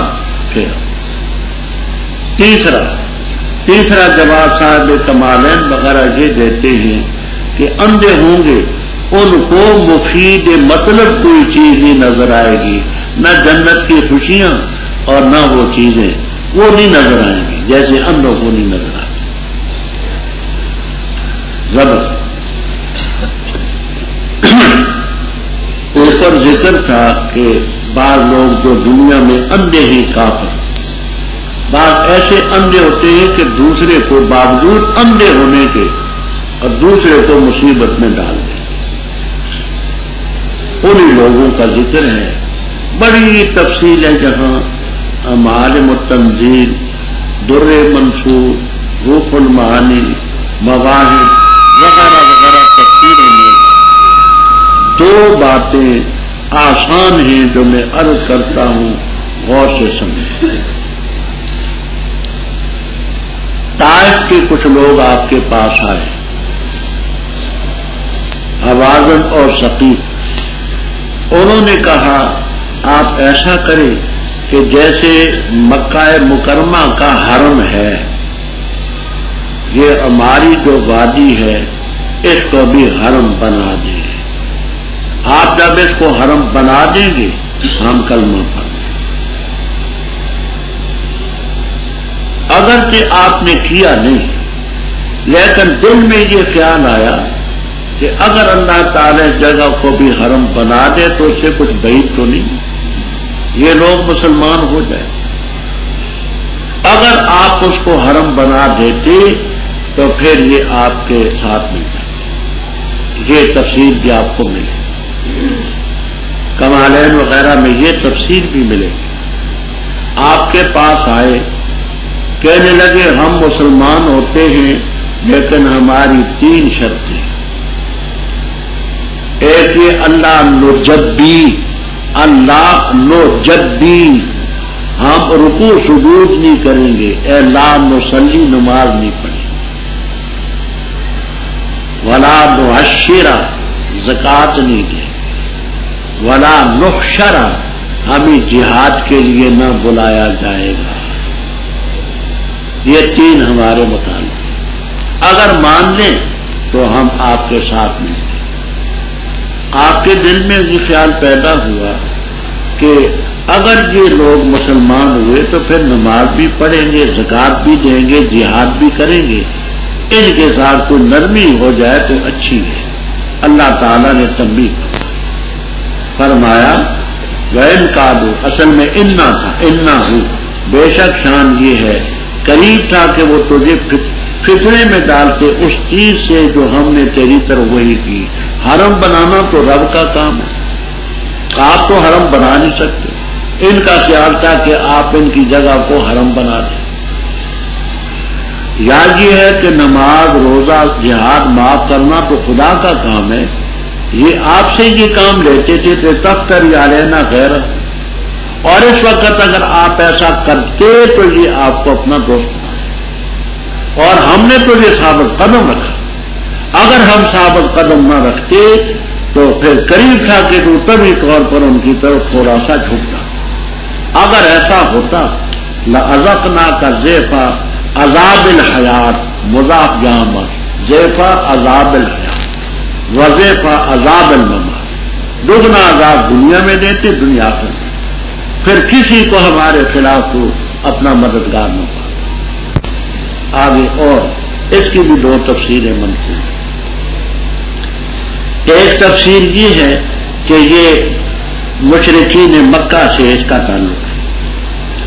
مشرکین مکہ نے حالات ایسے پیدا کیے، آپ کے ساتھیوں پر مظالم کیے، بعض کو شہید کیا، آپ کو شہید کرنے کا منصوبہ بنایا جیسے آپ پہلے پڑھ چکے ہیں۔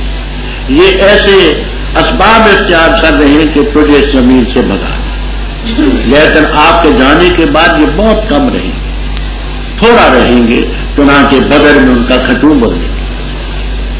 دوسری تفسیر یہ ہے کہ یہود نے آپ سے کہا، مدینہ طیبہ جب آپ پہنچے تو اس قاعدے کے مطابق یہ آیت پھر مدنی ہو۔ یہود مدینہ نے کہا کہ اگر تو پیغمبر ہے تو یہاں مدینے میں کیا کرتا ہے، پیغمبروں کا علاقہ تو شام کا ہے، وہاں چلے۔ فرمایا بے شک شان یہ قریب ہے تیرے قدم اس زمین چوکھاڑ دے تاکہ تجھے نکالے، اور اس وقت خلافہ کا خلفہ کا آپ کے پیچھے ظرف ہے، یہ آپ کے پیچھے نہیں ٹھہر سکیں گے مگر سننا تھا بیضاوی رحم اللہ تعالی وغیرہ فرماتے ہیں اس کو مفعول مطلق بھی بنا سکتے ہو، صلی اللہ سنت، اور نظر خافض بھی کر سکتے ہو کا سنت من قد ارسلنا، جیسے کہ پہلوں لوگوں میں ہمارا طریقہ تھا وہ ان کے ساتھ بھی ہوگا، اور ہماری سنت میں کوئی تحویل تبدیلی نہیں پاؤ گے۔ اقیم الصلاۃ کا نماز قائم کر سورج کے ڈھلنے کے وقت سے لے کر غسق اللیل رات کی تاریکی تک، اور قرآن فجر، بے شک قرآن فجر کا ہے مشہودہ حاضری دیا گیا، اور رات کو پر تہجد پر اس قرآن کریم کے ذریعے نافلۃً رب تیرے لیے نفل، قریب ہے کہ تیرا رب تجھے کھڑا کرے گا مقام محمود میں، اور کہہ دے رب میرے داخل کر مجھے داخل کرنا سچائی کا، اور نکال مجھے نکالنا سچائی کا، اور بنا میرے لیے اپنی طرف سے غلبہ مدد کیا ہوا، اور کہہ دے آیا حق اور زہق کا اڑ گیا باطل، بے شک باطل ہے زہو کا اڑنے والی جانے والی چیز، اور اتارتے ہم قرآن سے وہ جس میں شفا ہے اور رحمت ہے مومنین کے لیے، اور نہیں زیادہ کرتا وہ ظالمین کے لیے مگر خسارہ۔ اور جس وقت ہم انعام کرتے انسان پر اعراض کرتا ہے اور نہ دور کرتے اپنے پہلو کو، اور جس وقت پہنچتے اس کو تکلیف ہے یہوسا نا امید ہوتا ہے، تو کہہ دے کلن ہر ایک عمل کرتے اپنے شاکلتی اپنے طریقے پر، اور رب تمہارا خوب جانتا ہے اس کو جو اہدا سبیلا زیادہ ہدایت والے راستے کے لحاظ سے۔ رب اوپر کفار کی باتوں کا ذکر تھا کہ یہ کہتے ہیں یہ کرتے ہیں، آپ ادھر دھیان ہی نہ دیں، آپ نماز میں مشغول ہیں، اقیم الصلاۃ لدلوک الشمس، نام وقت کے لیے سورج ڈھلنے کے وقت سے لے کر رات کے اندھیرے تک، ظہر کی، عصر کی، مغرب کی، عشاء کی نماز اس میں آ گئی۔ وہ قرآن الفجر، یہ قرآن کی نسب کس سے ہے؟ تو صاحب کمالین وغیرہ فرماتے ہیں ایک یہ کہ اقیم کے الصلاۃ کا پرت ہے، اقیم قرآن الفجر، اقیم اس کا فاعل ہے۔ دوسرا یہ کہ جہاں نصب علی الاغراء ہے وہ الزم یا علیہ کا قرآن الفجر، لازم پکڑ قرآن فجر، کیوں فجر کا قرآن مشہور ہے، فرشتے رات کے بھی آتے ہیں دن کے بھی ہوتے ہیں، اور وہ وقت فرشتوں کی حاضری کا ہوتا ہے، اور باقی تمام نمازوں سے زیادہ فجر کی نماز میں قرآن کریم پڑھا جاتا ہے، اور رات کو بھی تو قرآن پاک تہجد میں پڑھا۔ لفظی معنی تہجد کے جو ہیں حدود کے معنی نیند، الحدود و النوم، تو تہجد کے معنی ترک النوم، نیند کو چھوڑنا، کیونکہ باب تفاعل کے خواص میں اجتناب عن الماخذ بھی ہے، ماخذ سے گریز کرنا۔ اب لازمی معنی اس کے التعبد والتبرر، نیکی کرنا، تو لفظی معنی تہجد کے نیند چھوڑنا۔ اب یہ تہجد کی نماز نافلۃً، جہاں تفسیروں میں بڑی بات ہے کہ آیا تہجد کی نماز آپ کے لیے فرض تھی یا نہیں؟ ایک گروہ کہتا ہے کہ فرض تھی، وہ نافلۃً کے لفظ سے استدلال کرتا یوں کہ نماز قائم کر اور تہجد بھی پڑھ، نافلۃً لکا فی الفریضہ، یہ زائد ہے تیرے لیے فریضے میں، وہ بھی نماز فرض ہے، یہ مزید فرض ہے، وہ یہ مانا کرتے۔ دوسرے حضرات فرماتے ہیں کہ نہیں، پہلے نماز تہجد کی فرض تھی 1 سال تک، یا ایھا المزمل قم اللیل، اس پہلے رکوع میں 1 سال تک نماز تہجد کی، آپ کے لیے بھی صحابہ کے لیے۔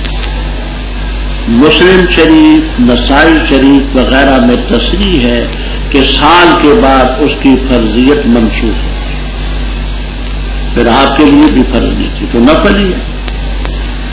قریب ہے کہ تجھے رب کھڑا کرے گا مقام محمود، میدان محشر میں ایک سٹیج ہوگا، اس کا نام ہے مقام محمود، بہت بلند جھنڈا ہوگا، لواء الحمر، اس جھنڈے کے نیچے آپ بھی ہوں گے اور اللہ تعالیٰ کے پیغمبر بھی، آدم و من دونہ تحت لوائی ولا فخر. ایسے آپ سمجھیں جیسے جلسہ ہوتا ہے جلسہ گاہ، اس میں ایک تو لیڈروں کے لیے بڑے لوگوں کے لیے جگہ ہوتی ہے اور ایک عوام کے لیے ہوتی ہے. وہ جو خواص کے لیے ہوتی ہے سٹیج، وہ ہوگا پیغمبروں کا مقام، لوائے حمد ہوگا وہ مقام محمود، اور باقی جو ہوں گے میدان محشر میں نیچے ہوں. فرمایا کہہ دیا رب میرے داخل کر، مجھے داخل کرنا سچائی کا، اور نکال مجھے نکالنا سچائی کا. یہ آپ جس وقت مکہ مکرمہ سے ہجرت کے لیے نکلے، ابو بکر صدیق رضی اللہ تعالیٰ عنہ کے ساتھ، اور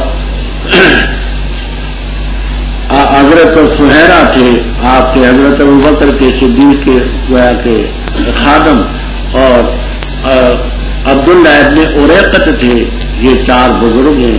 آپ نے مکے سے نکلتے وقت مدینہ طیبہ کی طرف رخ کیا.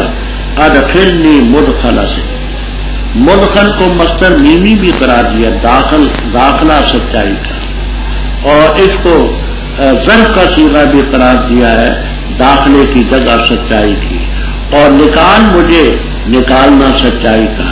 یہاں سے سچ لے کر کے جاؤں، آگے جہاں جاؤں سچ لے کر کے جاؤں، اور اپنی طرف سے میرے لیے قلبہ بنا تو دلیل قلب بن.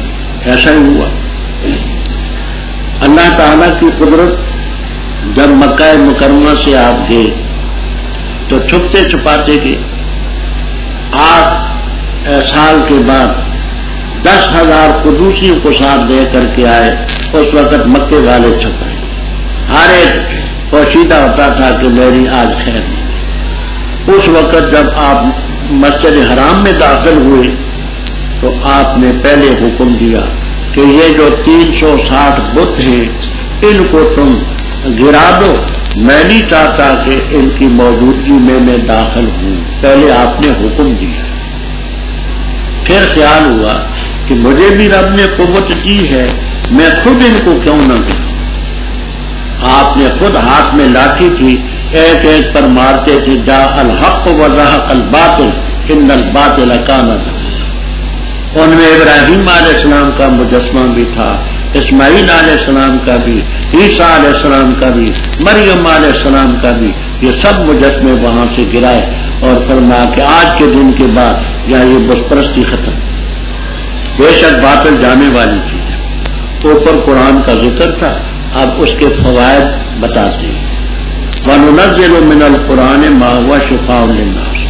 ہم قرآن اتارتے ہیں، اس میں لوگوں کی شفا رحمت للمؤمنین. قرآن پاک سے زیادہ شفا روحانی بیماریوں کے لیے کسی چیز نہیں، لیکن یہ ظالموں کے لیے خسارہ ہی بڑھاتا ہے. جو نہ مانیں گے تو خسارہ ہی. آگے انسان کی تلون مزاجی کا ذکر. جب ہم انسان پر انعام کرتے ہیں تو اعراض کرتا ہے، قدردانی نہیں کرتا ہماری نعمت. اور دور رکھتے اپنے پہلو کو، پہلو تہی کرتا ہے، پہلو تہی کرتا ہے. جب تکلیف پہنچتی ہے تو نا امید ہو جاتا ہے. حالانکہ رب کی رحمت سے نا امید ہونا بھی گناہ ہے. تو کہہ دے کل واحد من الفریقین، نیک اور بد اپنے اپنے طریقے پر عمل کرتے رہیں. رب تمہارا خوب جانتا ہے کہ کون سا راستے میں زیادہ سیدھا ہے. وَيَسْأَلُونَكَ عَنِ الرُّوحِ، روح کے بارے میں تو اس سے سوال کرتے ہیں. تو کہہ دے روح میرے رب کے امر سے ایک چیز ہے، اور نہیں دیے گے تم علم سے مگر بہت کم.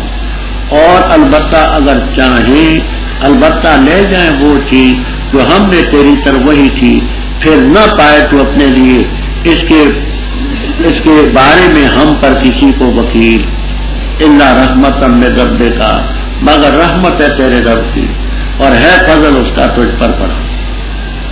تو کہہ دے البتہ اگر جمع ہو جائے انسان اور جن اس پر کہ لائیں اس قرآن پاک جیسی کتاب نہیں لا سکتے اس جیسی، اگرچہ بعض کے لیے مددگار. اور تحقیق کے ہم نے بیان کیا لوگوں نے اس قرآن میں ہر قسم کی مثال کو، پس انکار کیا اکثر لوگوں نے مگر نہ ماننے.